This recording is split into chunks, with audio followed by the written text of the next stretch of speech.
About 5 years ago, I did a message on angels, and I thought we might be ready for something like that again. If the ones that were here there don't mind, I hope some of the others might get something from this. I believe in angels. I believe they exist, and we have a personal guardian angel. But sometimes the lack of any messages about that from anywhere are rare, so I thought I would try to give my fix on it. Angels, do they really exist? I say yes, but many say no, they do not. Do you agree? And if you don't, I hope by the end of the message that you might change your mind. I'm not an expert on angels, but as I said, I believe in them. And so, not knowing enough, I went to the Christian bookstore in Orlando Rapids and found a book considered the best one on angels, and that's Angels Are For Real by Judith McNutt. They speak, they have a ministry together, in fact, and they speak on angels to Christian groups in various places. And when Francis or Judith asked the group if they have ever had a personal encounter with angels, about 50% raised their hands. So that's a halfway mark. But anyway, it's wonderful, I think, to believe and to know that God has appointed angels, especially an angel to us. Each of us has a personal guardian angel.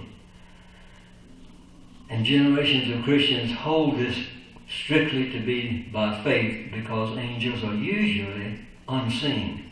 But unseen or not, they actively influence our lives. And even if you don't realize that you've been in contact with them, they've probably done things to save you from accidents and from other things one time or another. Now, this Mrs. McNutt is saying that sometimes they had heard that there were people who gave testimony that they would be worshiping at a meeting or a ministry or whatever, and their eyes were closed and they were praying, and they'd feel a large, strong hands on their shoulder or their head or their feet or their chest or their back, and they'd think someone had come up to pray for them. But when they opened their eyes, no one was there. But that's just one instance.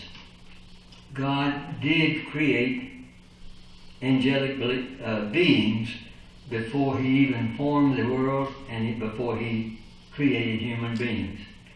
The great church reformer Martin Luther stated that angels are spiritual creatures created by God without a body for the service of Christendom and the church in general.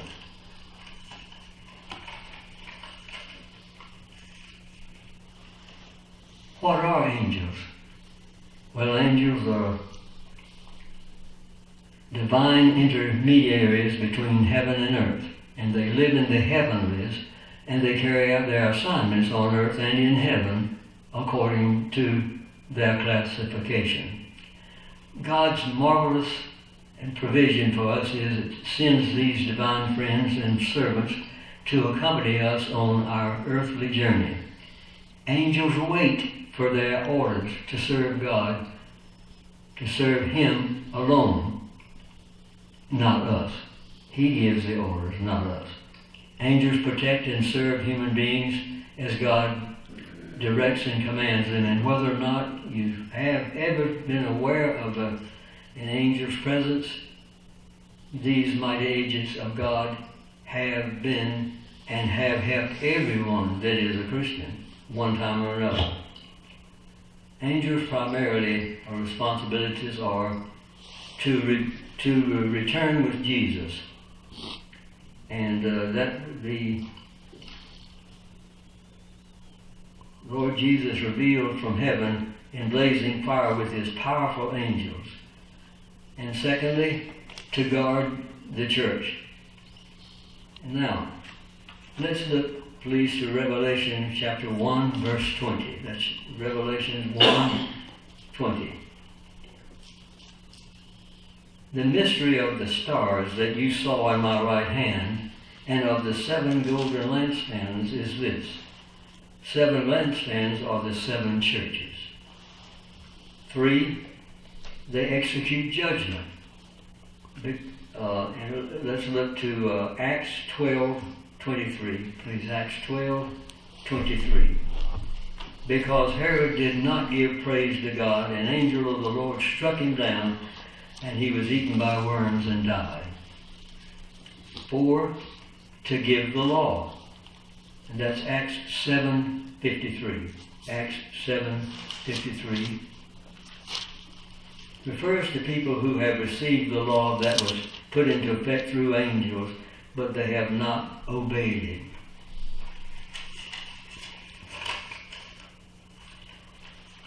5, to exalt, worship, and glorify God.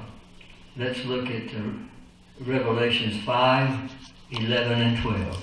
Revelations 5:11 and 12. Then I looked and heard the voices of many angels, numbering thousands upon thousands, and 10,000 times 10,000. They encircled the throne and the living creatures and the elders. In a loud voice they sang, Worthy is the Lamb who was slain to receive power and wealth and wisdom and strength and honor and glory and praise. 6, to act as God's messengers. Let's look at Revelation 8:3 and 4. Revelations 8:3 and 4. Another angel who had a golden censer came and stood at the altar. He was given much incense to offer with his prayers, and the prayers of all the saints on the golden altar before the throne.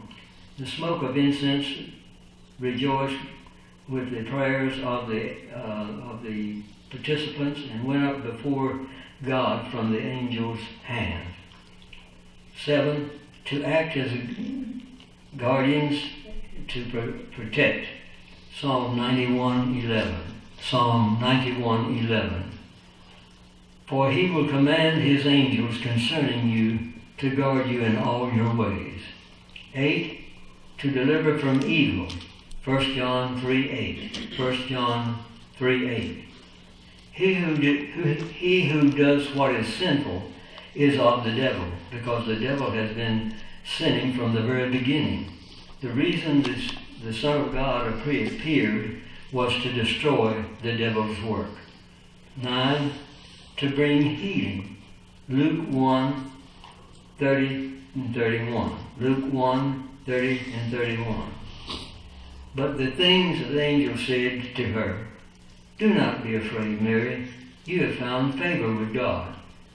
You will be with child and give birth to a son, and you are to give him the name Jesus. 10, their job, to gather the elect and carry us through death. 1 Thessalonians 4:16. 1 Thessalonians 4:16. For the Lord himself will come down from heaven with a loud command, with the voices of the archangel, and with the trumpet call of God, and the dead in Christ will rise first. There are 3 ways in which angels can appear and can be experienced. 1 is invisible. 2 is visible, and that's the traditional angelic form. And 3, as a human being. Invisible. When God sends angels to help someone in need, they often remain invisible. Yet the reason is an incredibly holy presence Billy Graham states, angels are created spirit beings who can become visible when necessary. 2. Visible. Someone has stated that angels could assume whatever form was needed to complete their assignment. Eyewitnesses say some appear to be 12 feet tall. Others say they appear to be shorter. Some appear with wings and others without. Now, there are testimonies that Ms. McDuck gives, and I'd like to share one from the book, if I may. Angels appearing as human.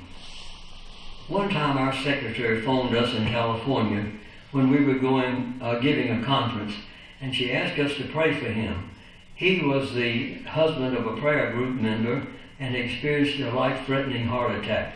She explained the urgency of his condition, so we immediately prayed on the plane together, asking God to release his healing power in Jim's heart and to send healing angels to be with him. We also invited the conference attendees to intercede for him.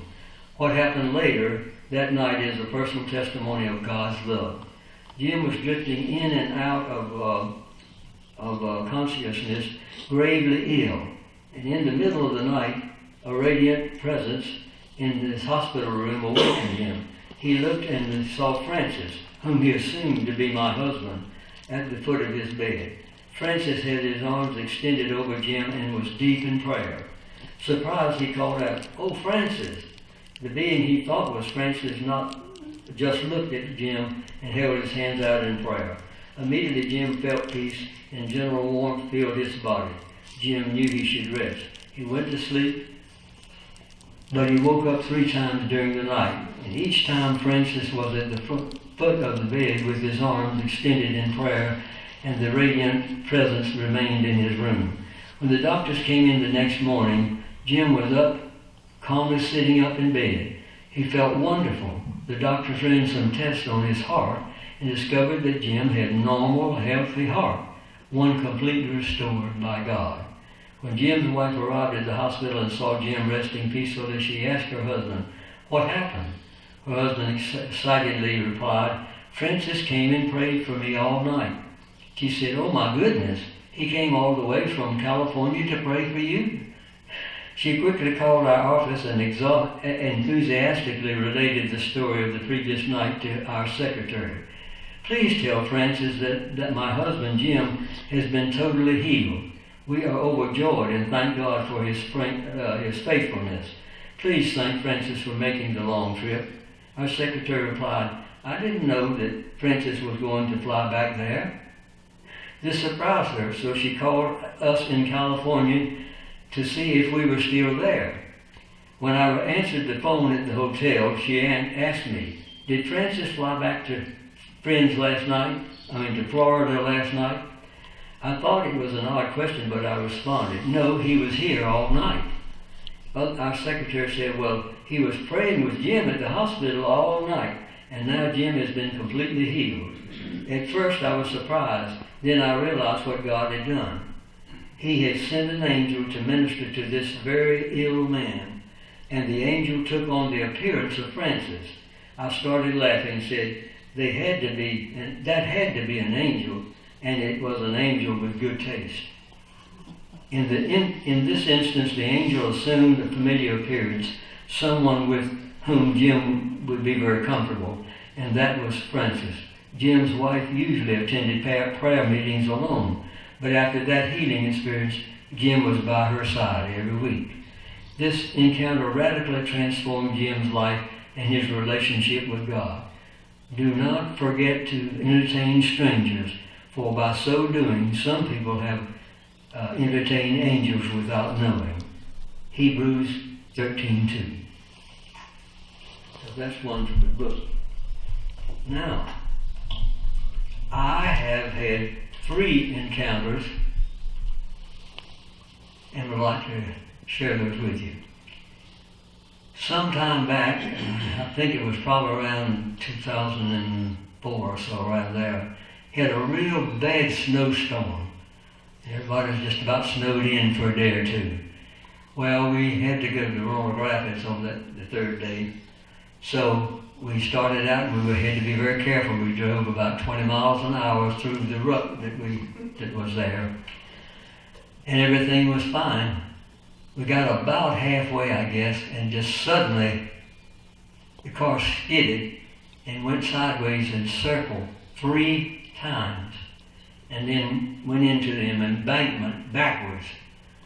And it just nestled up like the Lord had planned it that way. It was just enough room for the car to be there and not be at the top of that embankment. Well, after we got ourselves together and, a little bit shaky on this thing, what happened here? And then we began to think, well, you know what happened. That angel was looking out for you all. So Elizabeth had to get the door back. It was on its side. And of course, I was down here, where I was driving, and she was up here. So she got out, and then I had to pull and push my feet to get up and get out. But we happened to be near some friends, so we stopped by there, and they helped us get the car pulled out, and everything was fine. Another time was we went to Roanoke Rapids, and we stopped at the old J.C. Penney store. And we were chatting, waiting just a little while before we went in. And while she was talking, I looked up, and there was a bush, and there was one little branch that extended out, and there were 3 small leaves on that branch. And I looked, and one said P, one said A, one said M. Pam. That was Pam, Elizabeth and our daughter, who had died just a couple of days before that. And Elizabeth said, well, I don't see that. And she looked around, and finally she saw it. And she said, well, what does that mean? I said, I think it means the Lord is letting us know. There was a doubt about her salvation at one time. But the minister at the funeral said, 2 weeks ago, I asked her about the 3rd time. Did she believe in God, and she believed Jesus Christ? And she said, no, I really don't. But that time she said, yes. Yes, I do. I know He's my Savior. So that all shows you how God worked to do that. And by the way, Kim came by after we told her, the sister, and she wanted to see. We couldn't see it. A couple of days later we came back, we saw it again, but it was fading, but there was half of the P and half of the A and half of the M still on there. So God knows who and whom and where He wants to do His work. And this is an instance where He wanted it for Elizabeth and me. And then one for myself, probably 25 years or so ago, and when I was in Fort Worth, Texas.